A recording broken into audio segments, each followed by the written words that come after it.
ജൈവ കൃഷി കൊണ്ട് പിടിച്ചു നിൽക്കാനാകില്ലെന്ന് പറയുന്നവർ പാലക്കാട് വാണിയംകുളത്തെ കുഞ്ഞന്റെ കൃഷിയിടം വരെ ഒന്ന് വരണം. സമൃദ്ധിയുടെ അടയാളമാണ് ഇവിടെ. കർഷക ദിനത്തിൽ കുഞ്ഞന്റെ കൃഷിയിടത്തിലേക്ക്.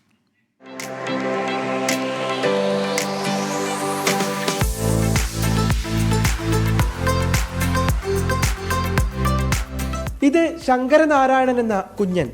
പേര് കുഞ്ഞനെന്നെങ്കിലും ആള് ചില്ലറക്കാരനല്ല. ജൈവ കൃഷിയിൽ പച്ചപ്പന്തലൊരുക്കിയ കുഞ്ഞൻ നാടിന് മാതൃകയാണ്. നെല്ലും വാഴയും കയ്പയും പടവലനും പയറുമെല്ലാം കുഞ്ഞന്റെ പറമ്പിൽ അങ്ങനെ വിളഞ്ഞു നിൽക്കുന്നത് കാണാം. പാട്ടത്തിനെടുത്ത 1 ഏക്കർ നിലമാണ് കൃഷിക്കായി ഉപയോഗിക്കുന്നത്. 58കാരനായ കുഞ്ഞന് ശാരീരിക അവശതകളൊക്കെ ഉണ്ടെങ്കിലും കൃഷി ഇന്നും ഒരു ഹരമാണ്. ആരും പരീക്ഷിക്കാത്ത വളരീതികളാണ് കുഞ്ഞന്റെ പ്രത്യേകത.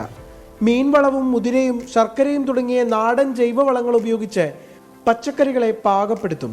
മണ്ണിൽ വിയർപ്പൊഴുക്കി അവയിൽ നിന്ന് നല്ല വിളവ് കൊയ്യും. 10-25 കൊല്ലമായി ഞങ്ങൾ പച്ചക്കറി നടന്നു. നല്ല വിളവെടുപ്പ്. ഇതപ്പോൾ ഒരു 40-50 സെന്റ് ഉണ്ടാവും. ഈ കൈപ്പട ഉള്ളിൽ നിന്ന് ഒരു വിളവെടുപ്പിന് 50 കിലോമീറ്റർ ഇറക്കുന്നുണ്ട്. 1.5 നെല്ലാറോൾ. ഓരോ ദിവസവും ഇടവിട്ടാണ് വിളവെടുപ്പ്.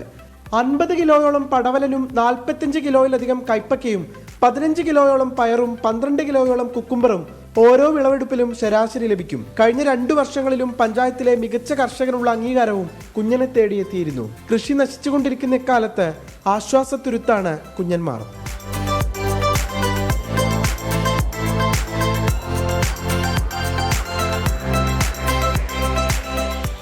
24 പാലക്കാട്.